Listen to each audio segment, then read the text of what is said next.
Captain Logan. And here with me, this is actually Geeks Not Nerds, the podcast, but those of us who judge on Who Reviews the Reviewers all decided to get together after the finale of Who Reviews the Reviewers and do a full-on spoiler review. So, see the movie before you listen to this. A full-on spoiler review of the Avengers. And Who reviews the Avengers? So I have Vince with me. That's me. And I have the Real Manos. Hi, everybody. And I have the Review Spot. Hey, look who's here. And I have Mistare Fusion. I'm a superhero. We're all here, and we are itching to talk about this movie. Who avenges the Avengers? You can totally use that for the title if you want. I think I may. So, what I'm gonna do, trademark, the Review Spot. So, we're going to go ahead and start off, all fancy novelty-like and, do little quick 2-minute, reviews, each of us individually, like we kind of do on Who Reviews the Reviewers, except it's usually longer than that on that show, but we're actually going to cut these off at 2 minutes, and then we're going to all together talk about it. So we're going to start with the Real Manos. Manos, in 2 minutes or less, what is your initial take on the Avengers? It is a fantastic film. It's a hugely entertaining movie that could have gone wrong because they built it up for like 5-6 movies or something like that. So a lot was riding on it, and they really picked the right writer-director. And it was also a smart idea to have as few people creatively behind the story and the camera, instead of like having a staff or something like that, like some movies have done, especially big movies. And you really do feel like you're watching a Joss Whedon Avengers movie, and it does a fantastic job of feeling like a Marvel comic on screen, and maybe one of the best examples of a comic book film.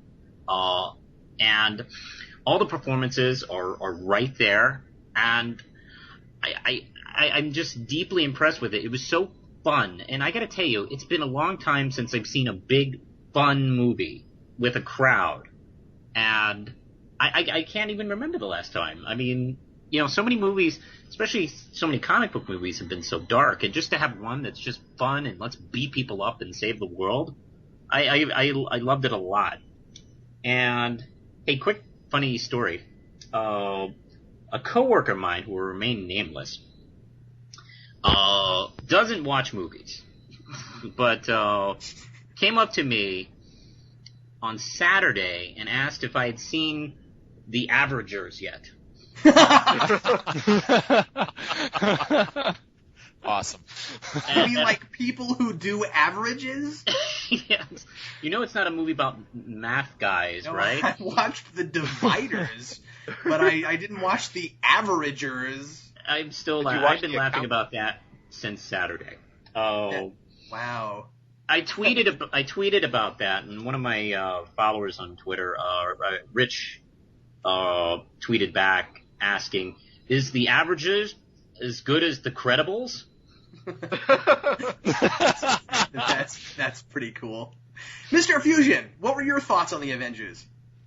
Well, I also tweeted on my new Twitter account, which I just made recently, Mr. Fusion, check me out, that I noticed there was a typo in the end credits where they misspelled Namco Bandai, since there was a Galaxia, or the Galaga reference in there, as Namco Bandai. So, just throwing that out there.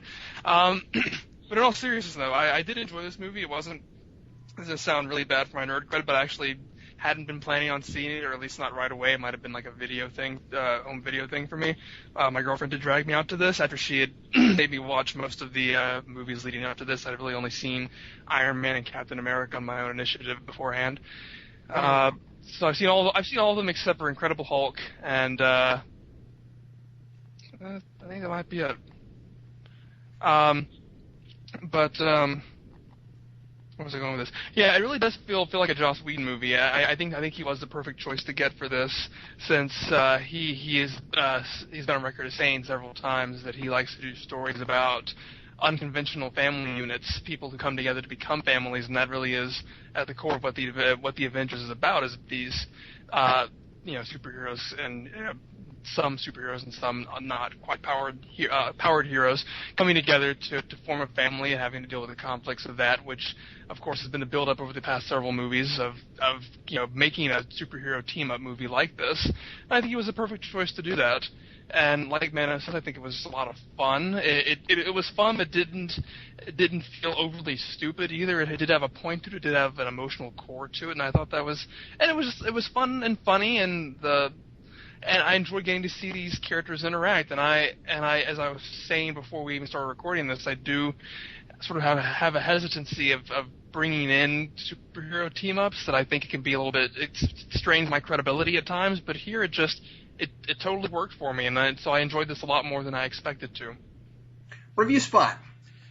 You know what? Here's the thing. I wanted to see the movie, but I wasn't in a considerable hurry to go see this movie. I mean, there were other movies I wanted to see.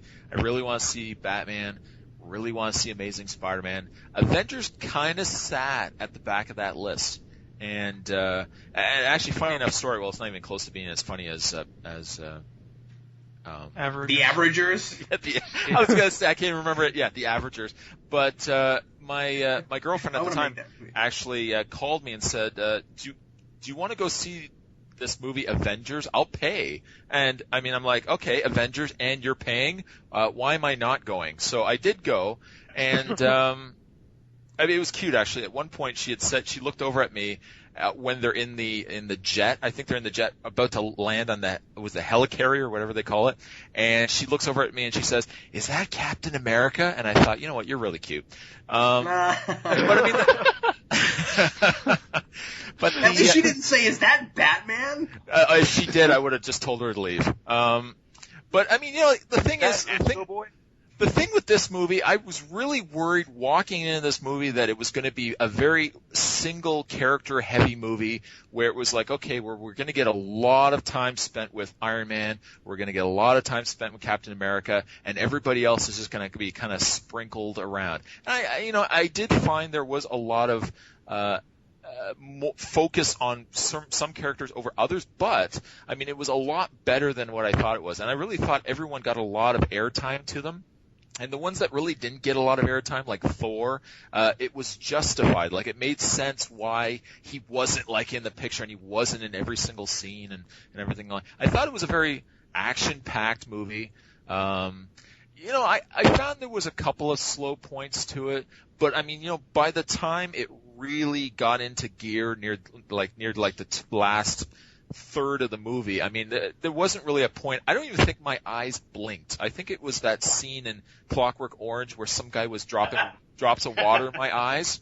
I don't think I actually blinked. And, I have to say that as a side note, I don't know if anyone's really going to argue this point with me, but this, in my opinion, is the best live action interpretation of Hulk, bar none. I don't think as an actor, and I don't think as the overall model of the character, I don't think there has been a better Hulk. And to be honest, every time Hulk was in that, I mean, I kind of got like tingles and jingles all over my arms because it was awesome. Me too. And, everybody's saying that, or at least everybody I've talked to. Yeah, absolutely. And it says to me too that I don't think Hulk on his own can carry a movie, but you throw Hulk in a team movie, and he's there just to smash. That stuff is the bomb. Well, I'm going to go ahead and go. I completely agree with what Mano said about this being one of the best, if not the best, interpretations of trying to do a comic book on screen. I've heard that said with a lot of other movies, especially like the first Blade movie and some things like that, where it feels like translating a comic book to the screen. And I think that other movies have managed that where they've been able to do something that you go, oh, that looks kind of like a comic book.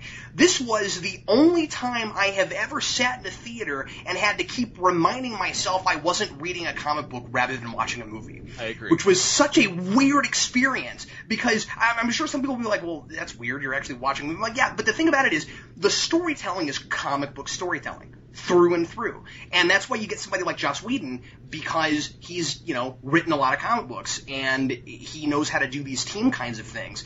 And, he's got one of the best runs on the X-Men ever, in my opinion, and he knows how to do teams like this.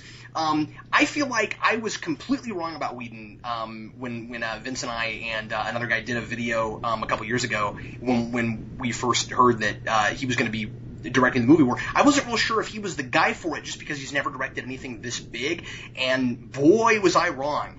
My big fear, just like somebody else said, was that was not just that it was going to give like one or two characters more screen time over everybody else, which was incredibly well done, but also that it was going to be somebody's origin film.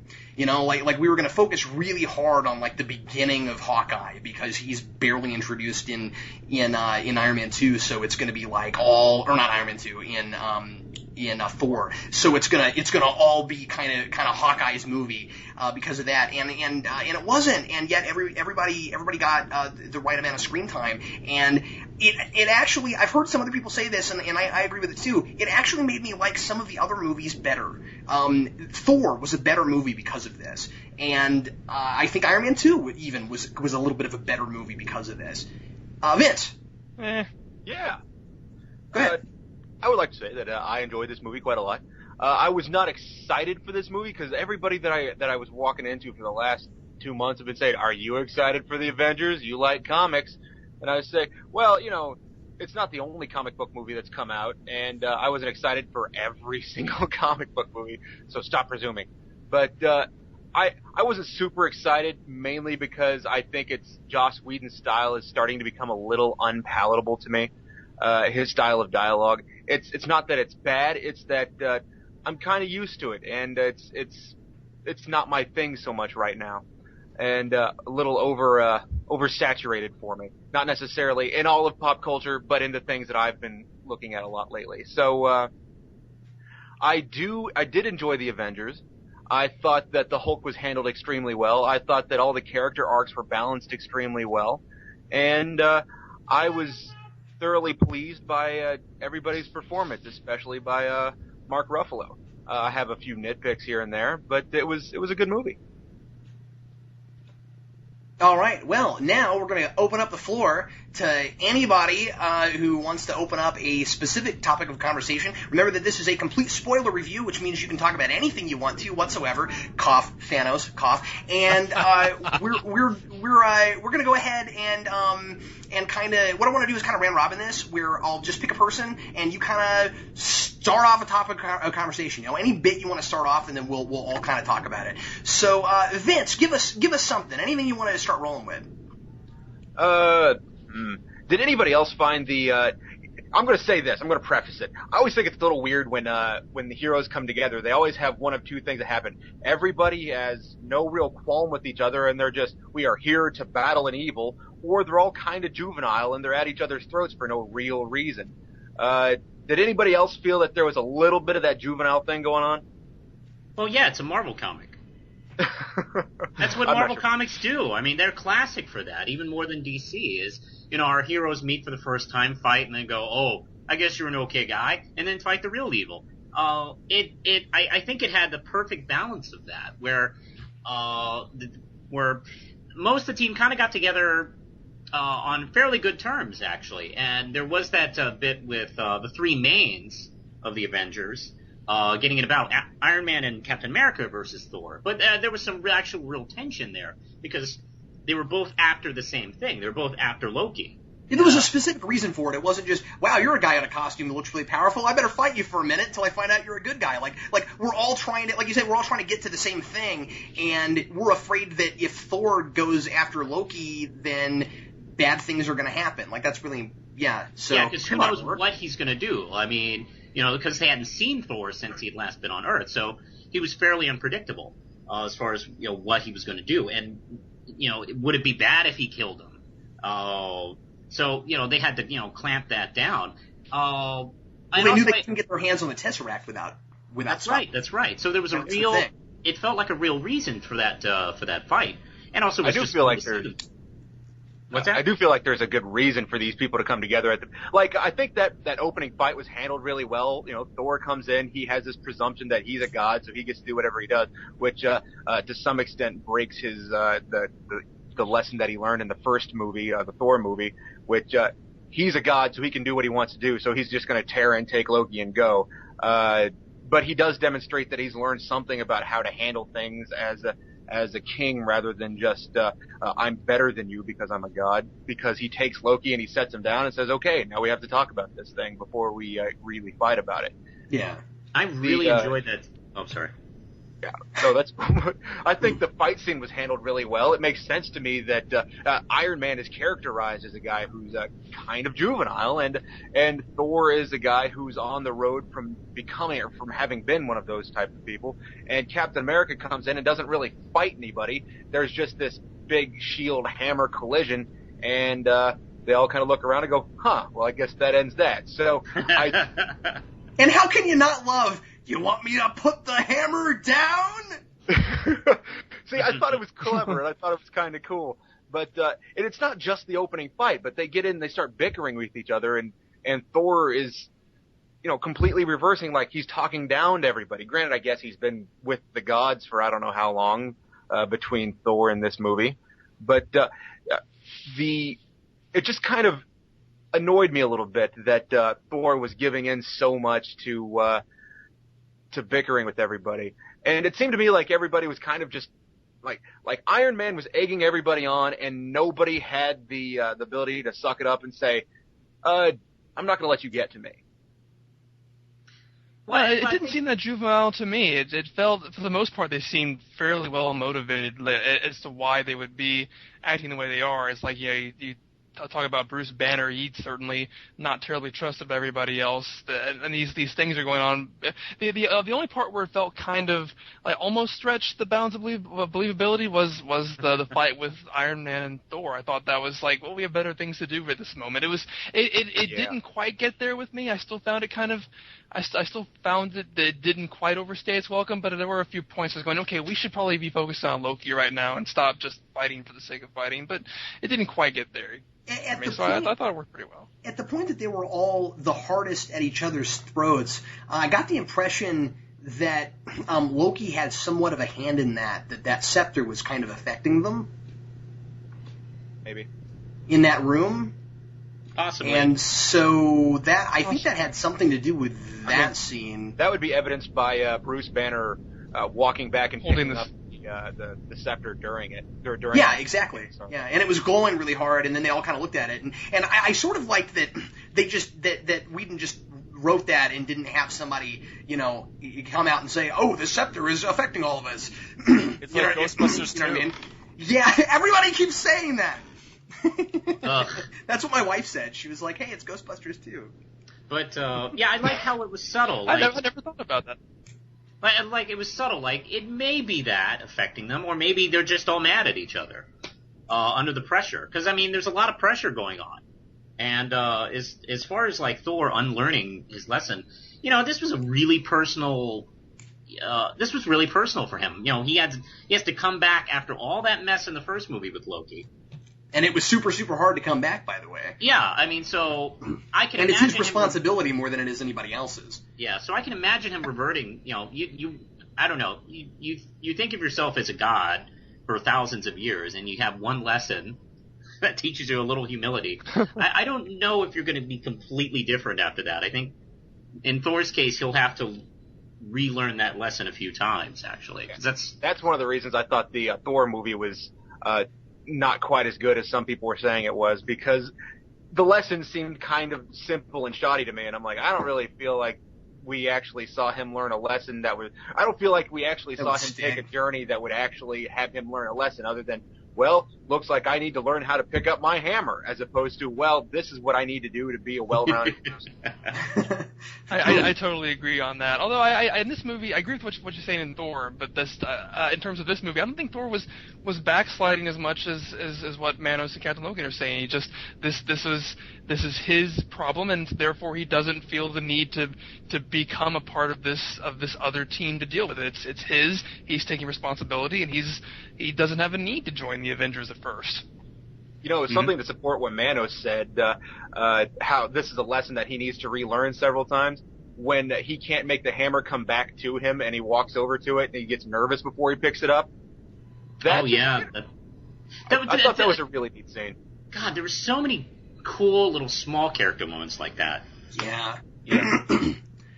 I wanted to I want to kind of bring up another topic real quick. The critics that are most unimpressed with this movie, dare I say the ones that are bashing it the hardest, seem to be thinking that it should be Dark Knight. And in that, like there, a lot of people, not a lot, but like some critics seem to be complaining that, you know, it's too summer blockbuster and it's not like cerebral enough. Somebody speak to that a little bit. Did it need to be more cerebral? Was it okay that it was a giant action movie? Because that's what I wanted. Oh, sorry. Oh, I was just going to say, you know, a very good example as a comparison is the Bryan Singer X-Men versus the First Class X-Men. Oh, okay. I mean, like, Bryan Singer, for me, had to keep them very grounded. You know, all their outfits were the black leather, which I did not like. You know, Wolverine couldn't have worn the mask. You know, you couldn't even really incorporate much flying and you know, powers with Storm that, you know, they didn't really even push that until almost like the third movie. That, you know, then you watch First Class, and it's like, you know what? It's all right giving them yellow costumes. It's all right making them a little more fantastical. And that's also a deeper film too. but weirdly, that's also not that it's a cerebral film, but it's a more cerebral film than the first X-Men was, and it's got all the air quote campy stuff in it too. Yeah. So that's kind of cool. I don't know. I just found that it was a good mix of, you know, a summer blockbuster kind of over the top, but you know what? It was still grounded. It wasn't like, you know, okay, maybe like the ending, okay, maybe with the inclusion of like the alien invasion, which again usually is always the fallback for any team up, you know, cartoon, movie, comic series. Whenever you seem to put a team together of very strong characters, they always got to fight some alien invasion. Yeah. Even same with Justice League, you know, the very pilot episode Justice League, they had to fight an alien invasion of like faceless drones, essentially. But isn't that one of those places where you have to decide if you're gonna like try to do the thing that's never been done before, or go to source material? And I mean, I don't know which is better in this particular case, but I mean, like, isn't that kind of what always brings that team together? Well, that's the thing, and you know what? It had to work, I think, with an alien invasion to show the strengths of these characters, where they could just destroy all this cannon fodder instead of having. Because why do you need 6 of them? I mean, Thor by himself could have stopped Loki by himself. Exactly. Well, or if it was a team up of villains, they probably wouldn't hold up very well to, you know, Thor and maybe Captain America, or Thor and Hulk probably could just do it. That's all they needed. Yeah, just a team up. I don't know about that. I mean, when's the last alien invasion we've seen in a comic book movie? Well, we've seen it a lot in cartoon movies. No, it's cartoons. Live action. Cartoons. I'm talking about live action movies. When's the last one? Well, I think there haven't really been any, but that's because we haven't had big giant team movies before. Yeah. I think the problem is that it's glaring to some people is not so much superhero movies, Manos, but more just like every other big giant blockbuster that we've had in the last few years. It seems like a lot of them end up being alien invasions. You know what I mean? Like some people have said, it reminds me a little bit too much of Transformers. We've got Battleship coming out. That's doing that. You know, so I mean, like, I think that's kind of people's fear is just, well, we've seen it 1,000 bazillion times. And every time there's a cowboy, they have to fight an alien. Mm-hmm. But I'll tell you this, the difference is none of those had Hulk in them. That's right. We get to see Hulk. Well, first off, we didn't see Hulk fight that much, like, in his first 2 films. So this is like, we're throwing him at an alien invading force. Let's have fun. And he's one of 6 characters, and he gets to fight more than he's ever fought before. How cool is that? Yeah, as well as Iron Man and, oh man, and how cool was that, that Black Widow bit where she jumped on one of those cycles and flew up to that, to the Stark Tower? That was pretty slick, yeah. That was amazing. I enjoyed the heck out of that. I think I'm actually I don't know. I've been hearing that criticism here and there, like, oh, it's not deep enough. You know, it's just, I'll be honest. That's kind of stupid. I mean, it's really what dumb. were you expecting?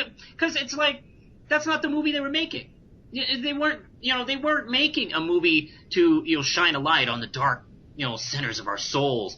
No, this was a fun summer popcorn movie that we've been building up to have fun with these great characters. And, I will say that there are a lot of, like, there are some interesting undertones about how you use power.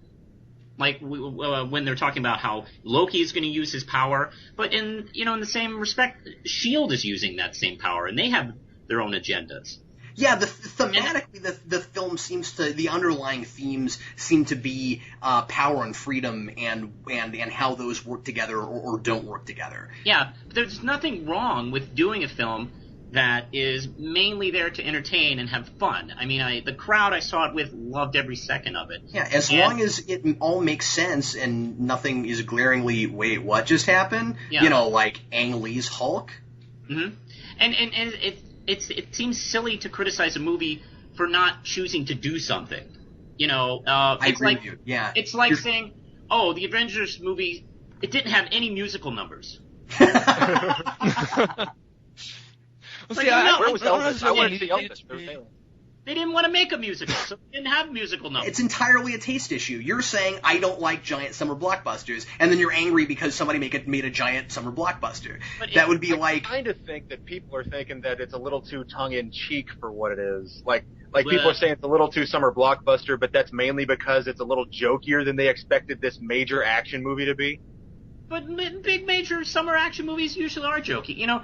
The comparison some people have made to Michael Bay's Transformers, I think, is apt, because I think what Whedon is basically doing what Michael Bay does, except Josh Whedon is talented. Except it's actually funny? Yeah. Oh, tell me about it. He's actually a smart, talented filmmaker where, yeah, Michael Bay is trying to do the same thing, but he just doesn't have the chops. I wouldn't make the comparison to Joss Whedon and Michael Bay at all. I don't know. It's, I certainly don't see this as being. I don't know. I certainly don't see it as being cerebral, but I certainly see. I don't like summer blockbusters that are just nothing but action, and I feel it has to have at least a compelling story, characters who have a purpose for being there, and that can carry a film for me. And I think this had that in spades. It might not have been terribly cerebral, but it certainly had characters I could connect with, people who made sense, people who I felt sympathetic towards. And I feel like everybody. I think. I mean, like, people went places. Yeah, you have to have the characters that you really care about, so you can watch them go even through a story you've seen before. It's like, well, I've seen this kind of story before, but I really like these characters and I want to see them win. And they do, and there's something really exciting about seeing these characters team up despite all the political problems they're going on in their own little worlds versus each other, and they team up and they work together to beat the problem instead of fight with each other like say Watchmen do. So let me ask you this question. I want to know if you would agree with me if I were to say this. One of the things that I enjoyed the most about it is that I felt like we were watching something much more akin to just as far as the characterizations and the interplay of what like the Avengers were in their inception, what the Avengers were in the 60s, as opposed to what they are right now. Because I feel like in the comics, a lot of the time right now, it's like with Bendis and stuff. And I mean, I think Bendis does great Avengers, and they joke and stuff, but they seem like way more broody than this. If that makes any sense. Yeah, I suppose so. But that's I think that's what I like. That's one of the things I loved about it, was that I felt like it was we kind of got a bit of a throwback. It kind of went back to the 60s a little bit. Yeah, this was almost like Bruce Timm's Avengers movie in a weird way. Yeah, that's a good. I mean, I was thinking this is more like the Bruce Timm Justice League show, but done with the Avengers in live action. And that's actually a good comparison. And another thing is, like, I'm tired of people saying, it's not deep like Dark Knight. It's like, well, okay, what was the big deep message in Raiders of the Lost Ark? I asked you, what was it? Raiders looking for an Ark. I mean, what else? Yeah, Nazis are bad? Yeah, thanks. I got that.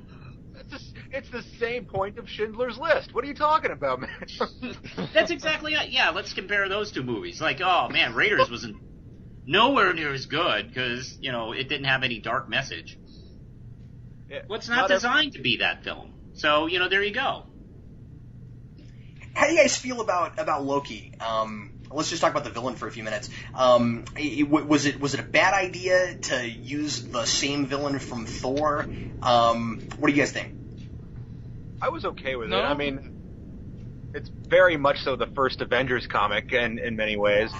I mean, and I think that's why it's such a cool throwback to the 60s, like you were saying earlier, Cap. It's that the Hulk is the villain to a certain extent as he's being controlled by Loki, and that is the skeleton of the first of Avengers #1, which makes this movie instantly a throwback in some way. But on the other hand, it's also Millar's first arc of the Ultimates, which was really neat. So it's this interesting marriage of old and new. I'm not gonna lie, I've never read the Avengers. I haven't read many Marvel comics. I said before, I'm more of a DC person. But in terms of just the way this story works, I think it needed to be Loki based on what we've seen in the movies prior to this. What we're talking about, Thor. If he had left, he needed a motivation to come back as well. And I think that works to bring the characters together in a way that didn't seem contrived. Loki was still active. He sort of slipped off into the we didn't see him die, so he's still out there making mischief kind of thing. And so it just made sense that he'd be the villain to come back. Well, we actually saw him in the after credits and knew he was on Earth.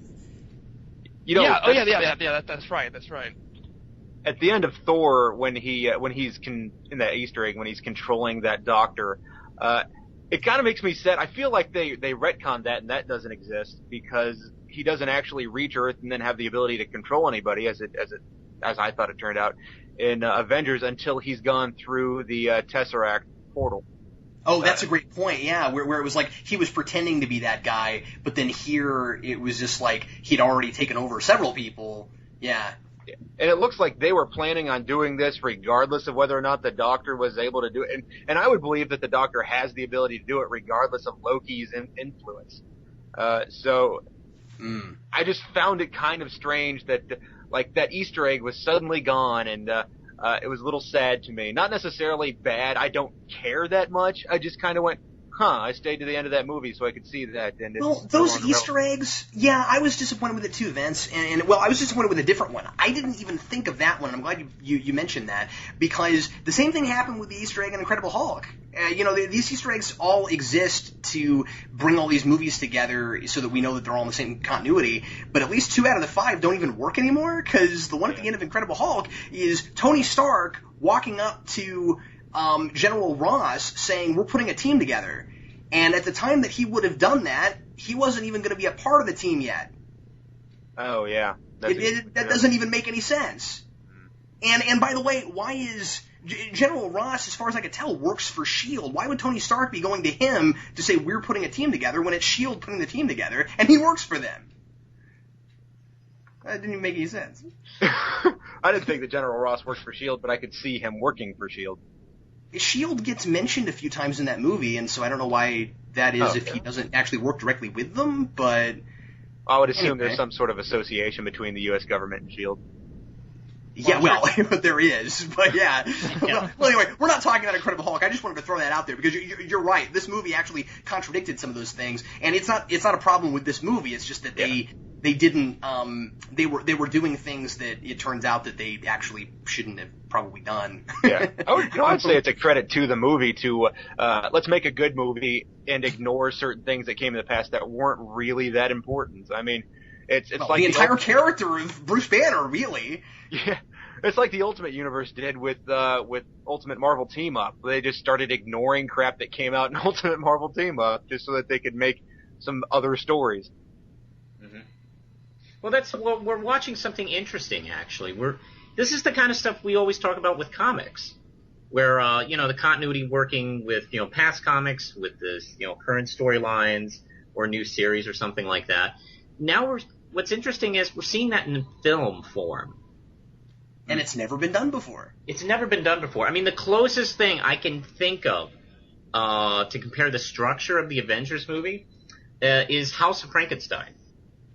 Oh yeah, you were telling me about that. Because House of Frankenstein was sort of a team-up movie with all these, maybe not a team-up movie, but a movie with all these Universal horror characters running into each other. And you saw Nick Fury at the end of each of the Universal movies. Yeah. It's like, You're hey, like, Wolf man, Man, we're putting a team together.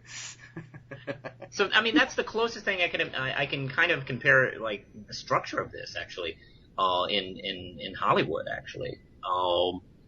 Because House of Frankenstein was a sequel to Wolfman and all the other Universal films, and this is a sequel to Iron Man and Captain America and Hulk and Thor. Yeah. Well, we've got about 10 minutes left here. Let's try to knock out a couple other things. Nick Fury, go. I like his eye patch.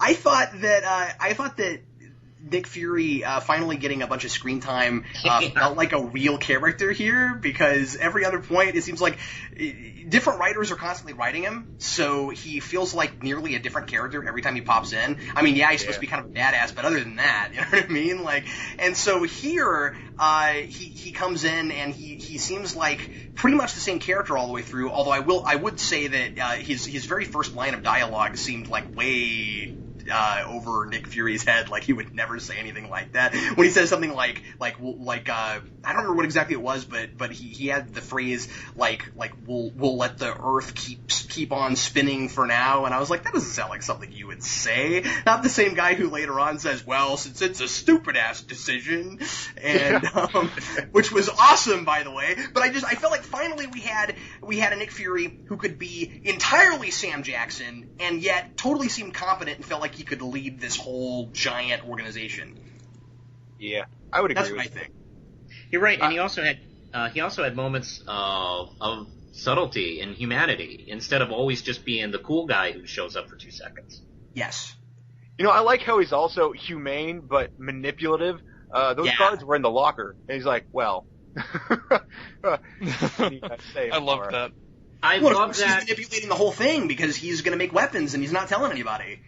That was so Marvel of that moment. Yeah. Because Marvel has kind of always been like that. That kind of like, yeah, they understand the importance of optimism, but there's like a cynical side to you know, whatever a moment that, you know, you can have that way. And man, that was just perfect. And really consistent with Incredible Hulk, because that's kind of what that movie was about. You know, S.H.I.E.L.D. was wanting to get their hands on the Hulk so they could try to make more super soldiers. And so we had the same thing here with the Tesseract. They still haven't learned their lesson. Hey, I want to talk about Black Widow and Hawkeye. Please do. Okay. What did you guys think now when I was, you know, of course, you know, about to see the film?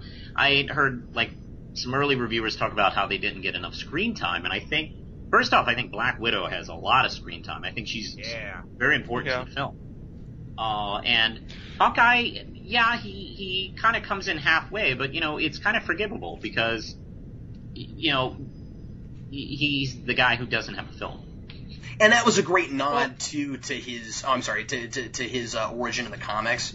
Yeah, because he kind of needs to be sort of a bad guy for a minute. And I mean, it sort of sucks that has to happen via mind control. He but falls into that cliche.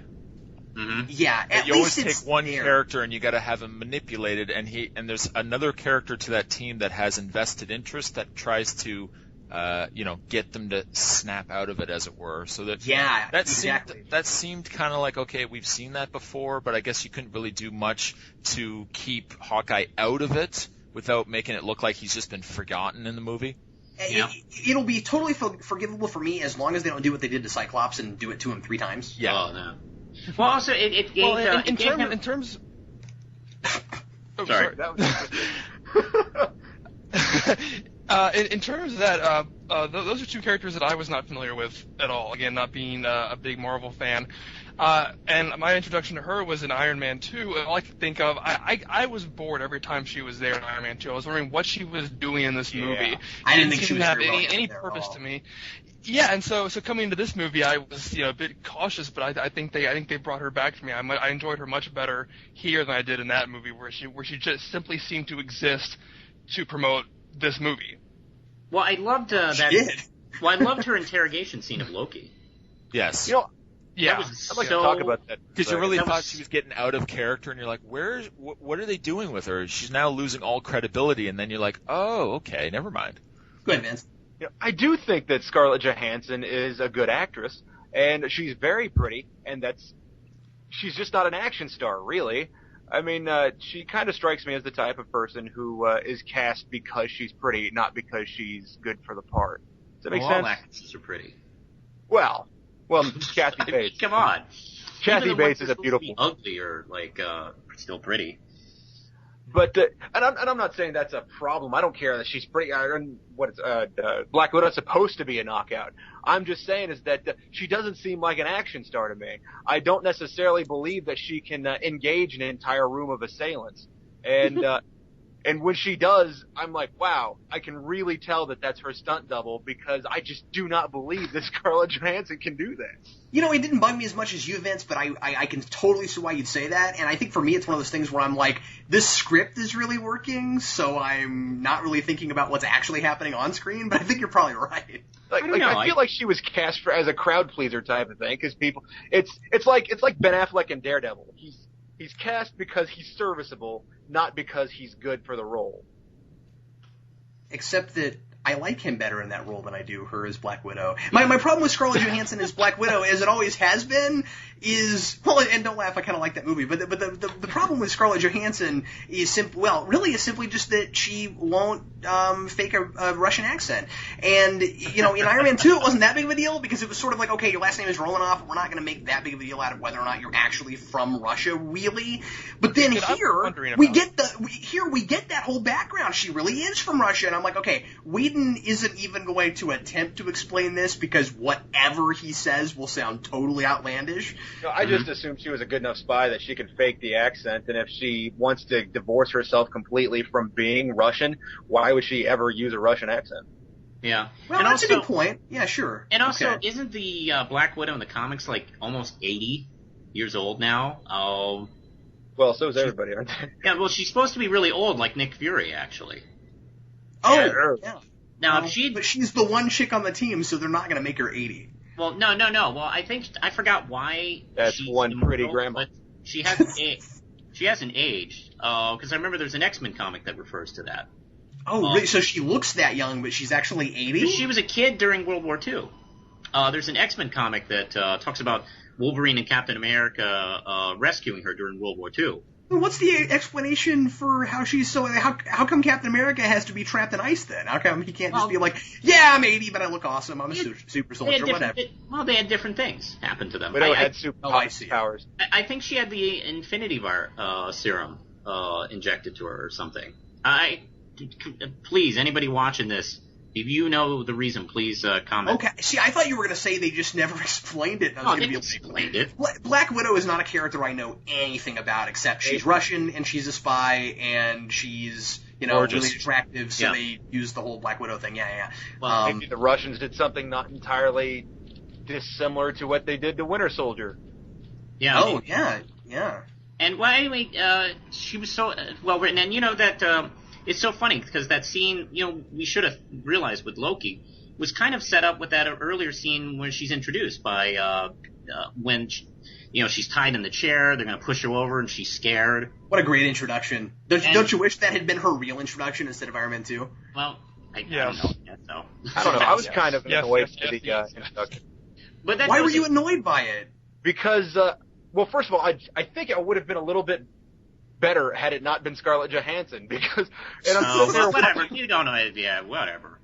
I'm sitting there watching this girl take on this entire room. I just don't believe she could do that. She just You do realize it's a movie, right?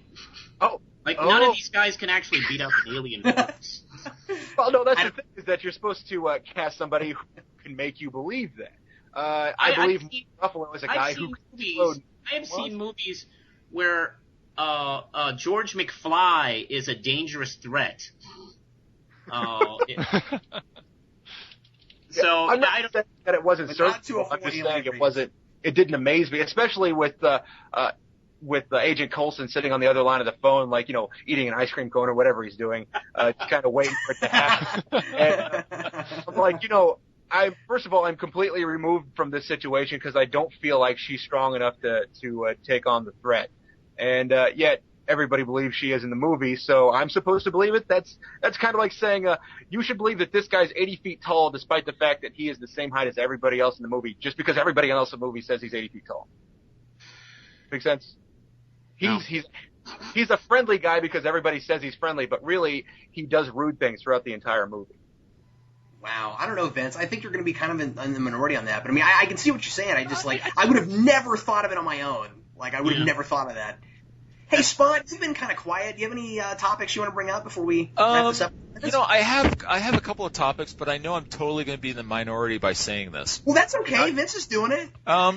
Hey, look at me! No, Vince, I don't mean to single you out. Is it? Yeah, Spot, bring up whatever you want to. There was a couple of things that I was kind of hoping to see in the movie, and maybe I didn't see. For example, maybe because I enjoyed the Ultimate Avengers movie, the animated movie. I was really hoping that when Hulk grabbed the hammer, I was really hoping he was going to spend several minutes getting extremely discouraged the fact that he couldn't lift it and would continue to try to lift it. I don't know. Okay. It's a small thing, I know. Another thing I wouldn't have mind seeing was I wouldn't mind seeing like Nick Fury play some role near the last third of the movie. And I don't know if it was probably a bad idea. Besides just shooting a missile in an airplane? Yeah. What Trying I would to save have loved New York City? Yeah, that's not significant at all. What I would have loved to seen is maybe like a smaller invasion on the helicarrier, where like they're the drones or the warriors on the helipad, and Nick Fury is leading his men to try to to kind of like the last stand on the helicarrier against this invasion. I would have kind of liked to have seen that. You would have seen his leadership. You would have maybe seen him kind of leading the charge, leading his men, kind of thing. And then they lose the engines again, and they got to call up War Machine to spin them around. It sounds like a cool idea, but then I think it would be a double beat kind of because they already had an invasion on the helicarrier, and then got to live that one more time. And also they had War Machine. And also they had too many things going on in the big battle of New York. So there's the air battle, and then there's the ground battle. That would have been just a third battle. It would have been Phantom Menace all over again. It would definitely be much. Well, at least there's no little kids. And this is probably the one that I'm going to get a lot of flack for, is I kind of felt, even though Captain America was part of what was going on, I feel like he didn't really have his own fight. And I know that there was, prior to the movie coming out, there was this whole spoiler rumor thing going on that Red Skull was going to somehow make an appearance in this movie. And I know it would have been too much, and I know we would have gone down the road of Batman and Robin here, but Spider-Man 3. Spider-Man 3. I would have seen something that incorporated a grudge or some sort of, close to home thing for Captain America. Just because, at least they had the Tesseract, though. I mean, like, that was the thing that really tied him in, he had that. Yeah, I kind of hoped that there would have been something a little more for because Thor had that invested interest. Iron Man was there, but he was there for a reason. I just felt like Captain America was kind of like, hey, you guys go over here, I'm going to leap over the car and do this. I kind of would have liked to have seen him have some side arc, as small and maybe trivial as it might have been, just to have him more included. I thought that Captain America... In regards to that... Go ahead, In regards to that, I had a question. Sorry, I had a question about that. There was, it happened several points during the final battle. There was this extra that kept on getting really big prominence, this blonde lady that he saved one time, and then it sort of lingered on her, and then at the end when they were doing all the news footage, she was prominently featured talking about him. Is she supposed to be anybody important? No. That's what I don't think so. Really? No. I figured they were setting up some kind of future movie person. Waitress, the movie. I didn't see that at all. I think it was just one of those things where they're trying to like show an extra being around a lot because that's kind of more realistic. Where it's like you're gonna see a person show up a few times because Okay, It was really on her. Really talked about Captain America when she was on screen. It was I don't know. It just seemed really overt to me. Well, it was really overt. I think the reason was she was basically the human face of the public. Yeah. Where, she was right there in the middle. She had her life saved by Captain America.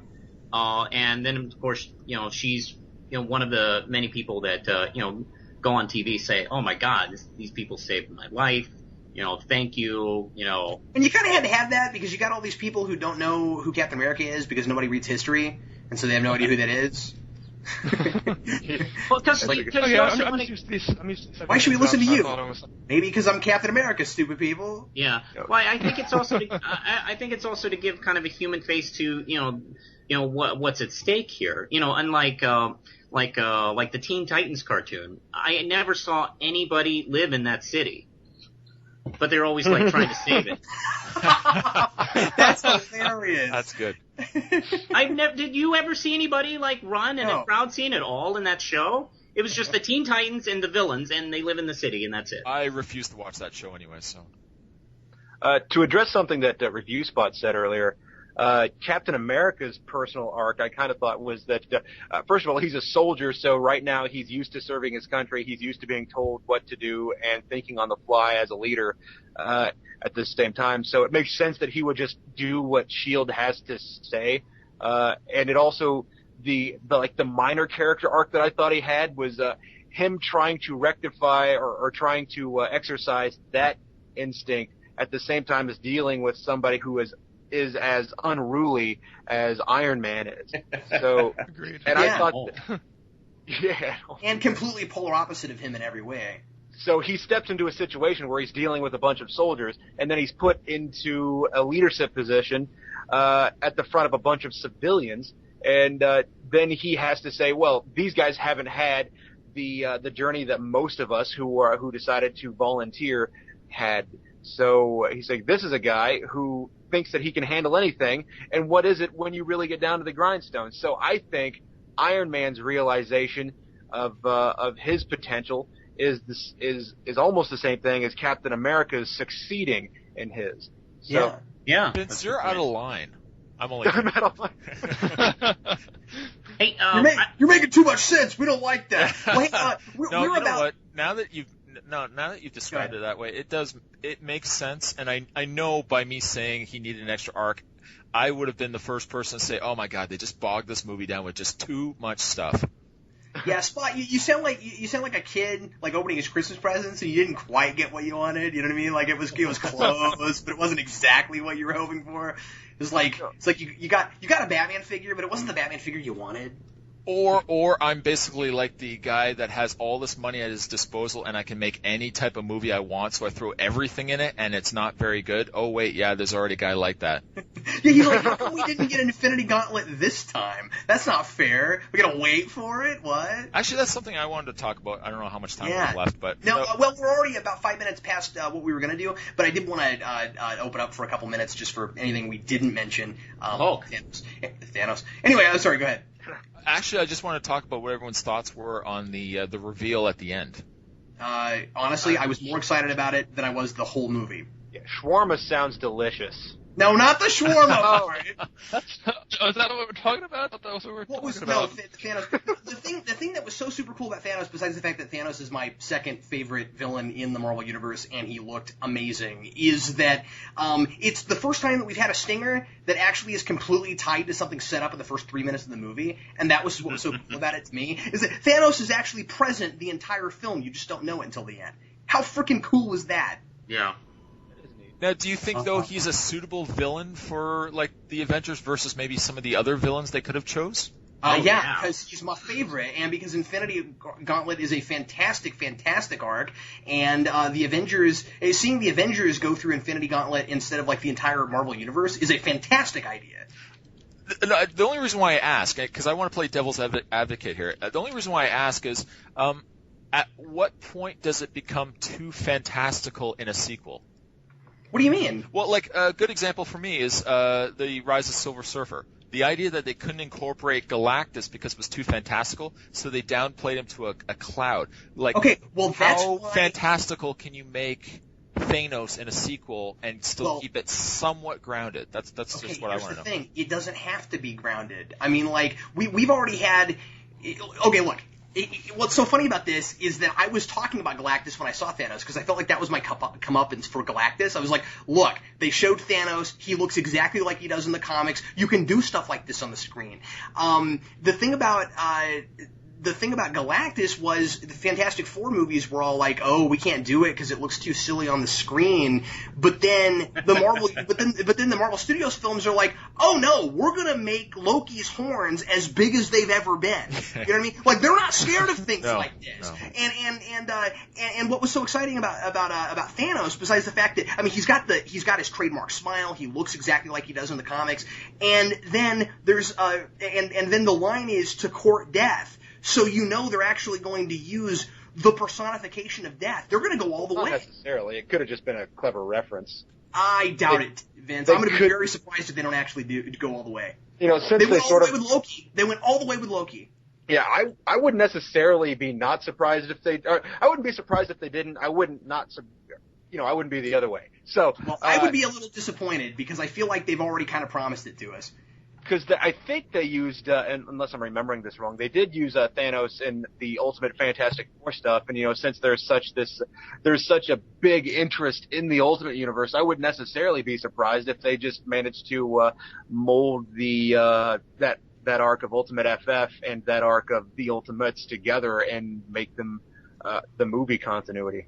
Well, and I don't want to get too excited and assume we're going to get Infinity Gauntlet because, maybe they'll just use Thanos, but it won't have the Gauntlet. But considering we've already had the Tesseract, it seems like they're likely to do another giant artifact thing, and that would be the Infinity Gauntlet, So, anyway, I don't know, but to answer Spot's question, Spot, I think that with the way they did the Thor movie and the way they did the Captain America movie, they've kind of decided, no, we can take pretty much anything from the comics and put it exactly like it was on screen. Okay, so I have a question for you then. Yeah, sure. Can they do Thanos? See, I don't know enough about Thanos. I know a little bit about him. Can they do Thanos in a sequel without another alien invasion? What do you mean without another alien invasion? Yeah, sure. Yeah, why not? Can they just have what is Thanos? Does Thanos not have his own army, kind of like Darkseid? He doesn't need an army when he's got the Infinity Gauntlet because the Infinity Gauntlet gives him the power of God, basically. That's what's so great about Thanos is that once he has that, he's impossible to beat. Because I'm just trying to think of then I'm trying to think sequel. If you've got a single bad guy, no alien invasion, how do you spread that amongst 5 or 6 heroes? Because the guy's got the power to do anything, so he creates random minions and things all over the place. Okay. He doesn't need something that already exists. And again, I don't know if they'll use Infinity Gauntlet. We could still have Thanos without that, but if he did have Infinity Gauntlet, it would be him throwing stuff at people that didn't exist before he created it out of thin air. I mean, that's what he could do. So it would be something very different from anything we've seen before. Yeah, I agree with Logan. I think in comic book films, I think we've passed that point of Fantastic Four 2, where now since Fantastic Four 2, we've had the Thor movie, and then we've had Watchmen, and we've seen kind of fantastic, strange things on screen. And stuff everybody said you couldn't possibly put on the screen. Yeah, and now I think we've gotten to that point where I think something like Thanos can be done, and I think audiences are going to be more comfortable with it, or at least here's the thing, not audiences. I think studios are going to be more comfortable. Yeah. Great point. Yeah, because I think the audience would have been fine with Galactus if done properly. But they were afraid we can't do this right, so we're not going to do it. So I think the studios are probably going to be more comfortable to do something like this. Yeah. Well, yeah, they just had a movie with a villain with giant curvy horns on his head that made $200 million opening weekend. They're going to be comfortable with anything. Yeah. So now you don't have to do super realistic superhero movies. You can go back and forth. You can do Dark Knight. You can do Avengers, and they both will work. That's why we need to stop assuming that something like Avengers has to be like Dark Knight. Exactly, because comic books aren't like that. Comic books are all over the place. You can do superheroes really dark and serious with a lot of metaphor, or you could just have some fun and beat the crap out of people. As it turns out, comic books are a medium. Who knew? Who knew? Yeah, exactly. Now, we've watched comic book films sort of grow and become very much like comic books. Now there's a lot of diversity, where 10 years, 15 years ago, there wasn't. They all had to be kind of the same formula. And now they've kind of been broken free. Yeah. And, well, guys, I'm sorry, do you have something else to say, man? I'm sorry. Before we go, we should talk about Mark Ruffalo as Hulk. Yeah, okay, I thought we kind of did a little bit, but, yeah. It's one of those things where it makes the Incredible Hulk feel like the one movie that kind of totally stands out now, because it's supposed to be in the same continuity, but they feel like different characters, and I don't even kind of care a little bit, because he was so good. Yeah, I would love to see a Mark Ruffalo Hulk movie, and I might think we're going to get one. No, I think we're going to get one.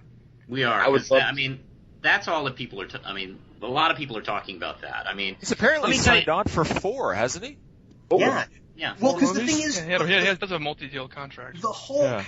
The Hulk is a character that I'm saying this in hindsight, but I think what we're discovering is that he should have been introduced in somebody else's movie. He shouldn't have gotten his own movie first, because it didn't attract audiences. But if people were already going to see a movie and then they saw the Hulk and he was awesome, then that's what happened.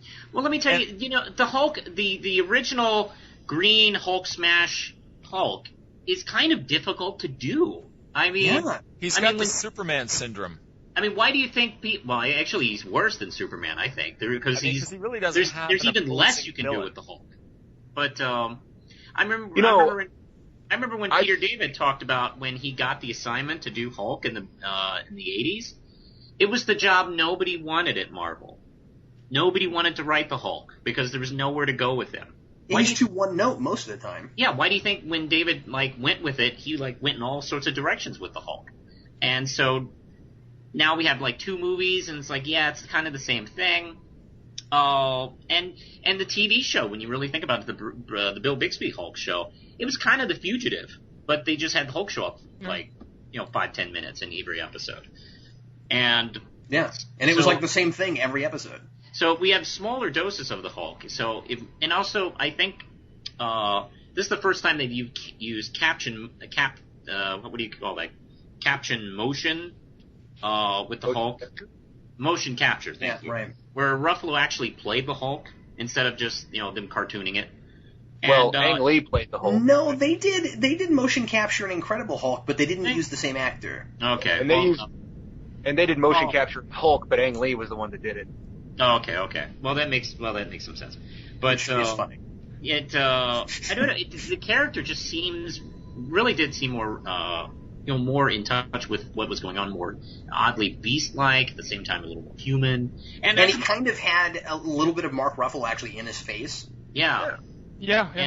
Which hadn't really been done before. And holy crap! I mean, the biggest laugh moment, I think, is that scene between him and Loki. I love that. It's classic Hulk. He stole the show every time he was on screen, both as Banner and as Hulk, honestly. And as I said before, I haven't seen either of the Hulk films, so this is my introduction to him in this continuity. And I couldn't stop watching Mark Ruffalo. His physicality, just the way there's something about him that just had so much humanity to it, so much pathos almost. And then when he was the Hulk, as you said, the scene with Loki, he just stole the show every single time. I'm still not entirely convinced about the effect. It's still kind of just a giant green CG blob to me. I definitely see Mark Ruffalo in his face, but it's still he still sort of stuck out. I mean, besides being a giant green guy among normal-looking humans, he still just looked he still looked very CG to me as opposed to real people that he was standing around. But I loved the Hulk in this movie. Vince, did you have a point you didn't get to make? Yeah, about the Hulk anyway. What I think is so interesting about Mark Ruffalo is, at least versus some of his other movies, if you look at the other Hulk, the other Bruce Banners rather, those guys are very on the run. That's just the look they have. They're just, I gotta get out of this bad situation. But you're stuck in your bad situation, and you've been doing Zen for a while, so you should be a little used to it. And Mark Ruffalo really oozes that. Here's a guy who's uncomfortable in his own skin. He's basically accepted his fate, and he's not on the run from something. He's just trying to keep his stuff together. And that's what's so interesting about Mark Ruffalo. And another thing about this movie in regards to Hulk is that I'll tell this quick little thing first. My girlfriend and I were watching Hulk Versus, and she leans over to me and says, why does anybody like the Hulk if Bruce Banner's whiny and the Hulk just is big, dumb, and hits things? What's the point? And that's what I always wondered. And I said to her, you're right. And I said, the best Hulk is when Hulk is not the guy that we're watching. It's when Bruce Banner is the guy we're watching. And that's why at least the first 2/3 of Bruce Jones's run in The Incredible Hulk was so good. Because we are watching Bruce Banner try to deal with being the Hulk. Mm-hmm. And then Hulk is cool to watch because, he's big, green, and hits things, and when Bruce Banner can use him as a tool as opposed to, and that's why, Planet Hulk is so cool, is because Hulk is a guy who has some kind of faculty about him. And, at the end of that movie, let's say this, in the Avengers we get the best of both worlds because we know that he's somebody that can lose control and therefore Bruce Banner has to keep a lid on it. But, at the same time, Bruce Banner can use the Hulk. And the Hulk isn't just something that needs to be contained. The Hulk is something that can be directed, and directed by the person who possesses the power. So it's not like a cat that you just shake up and throw in somebody's face. It's, hey now. It's a person who says, you have this gun, go use it. And that's what's so cool about Mark Ruffalo and the way the Hulk was written in this movie. Well, that's why it was great that, we've got a Hulk that obviously he's not like a really smart Hulk, but he's not just like a straight monster that has no thought at all because, he stands there the whole time while Captain America's giving orders. And then when Captain America has that great moment where he says, where he tells the Hulk to go smash, he goes and smashes because somebody told him to. You notice that smile Hulk has on his face when he tells He's him. He's like, hey, I get to go smash things. Yeah, cool, okay. I got it. He gives a grunt that says, I'm glad we understand each other, and I was going to do that anyway. He feels appreciated, actually. Yeah. The Hulk was so cool in that.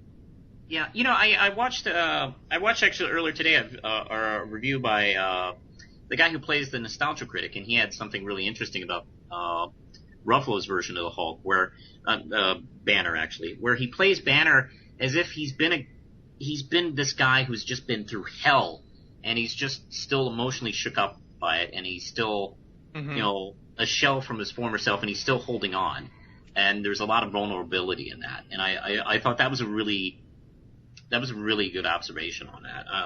And that moment where he just lets loose and he says, I'm always angry, and just turns around and just turns into the Hulk. It totally worked. Oh my God, that's great. Well, hey guys, we're well over an hour, so we should probably wrap this up.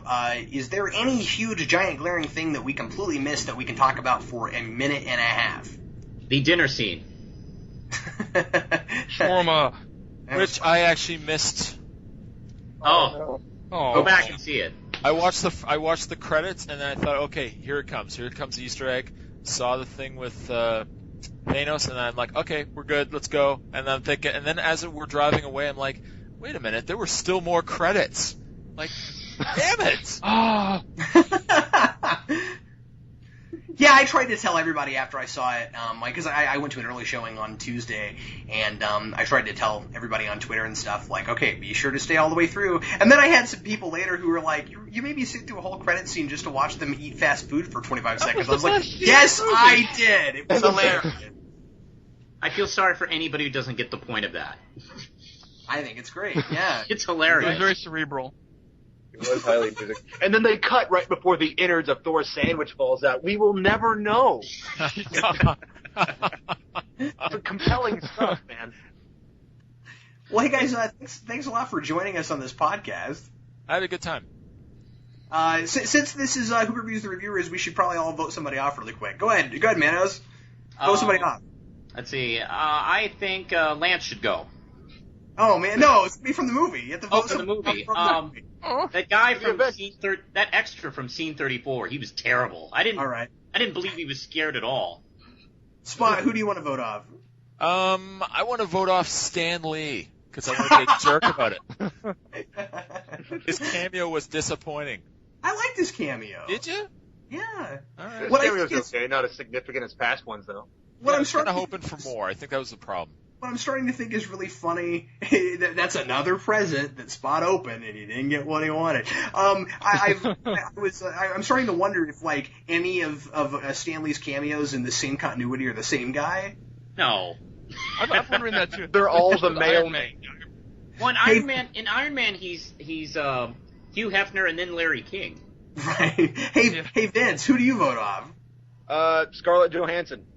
Really? Yeah. You're actually being serious about this. I Wow. like to change my vote to Vince. Oh, jeez, hey now. All right, Fusion. I have to vote off Agent Coulson only because he died, and that made me really sad. Did it really? I thought it was great. I saw it coming a mile away. I mean, like, that's strange, really, though. I was like, he's gonna die. But Yeah, well, I don't know. It's one it of those made me things where sad. I think they did a really good job of actually making it sad, because I kind of, sometimes I worry that things like that are going to be like, I don't really care, but I ended up really liking that guy. And I mean, I already kind of liked him, but I liked him. Captain America when he was sleeping. Yeah, that was really funny. Vince? I didn't have that much emotional pull when he died. I thought, I understand that he was a big deal, especially in Iron Man's life, and he had something to do with Thor, but I didn't really He have found the hammer. He's very important. Yeah, I just didn't have the great emotional pull, and I thought the cards were a nice touch, because it's kind of saying, Captain America, here's this kid whose wish you never fulfilled before he died. How are you going to make up for that? So I thought the cards were a nice touch eventually.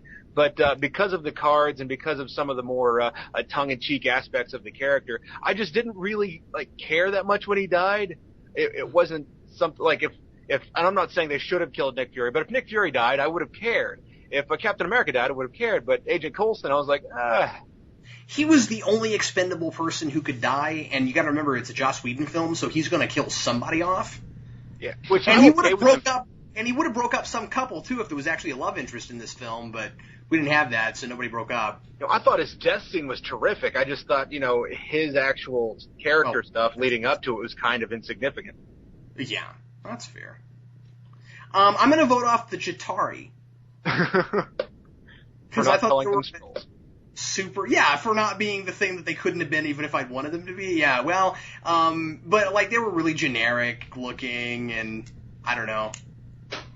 All right. They all looked like aliens from District 9, whatever. Kinda, with bowling ball heads. Anyway, guys, thanks again for joining us. This was a really exciting podcast. It was great being here. Indeed. Yeah. We had to come together to battle this giant threat known as reviewing.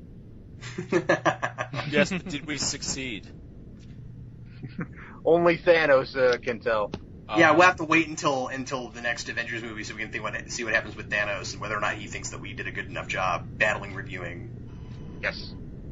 All right, well, I'm Captain Logan. And I'm Vince.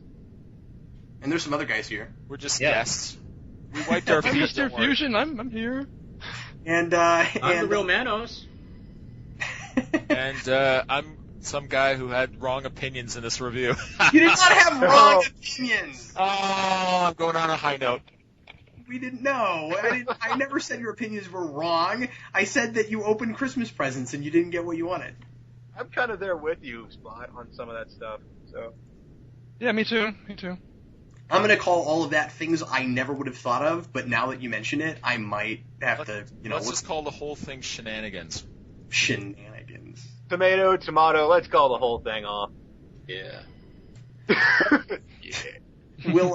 We'll see. Vince and I will see you next time on the podcast. We'll see all of these jokers back again on season 3 of Who Reviews the Reviewers, but probably earlier. Anyway, thanks a lot for listening. See you later.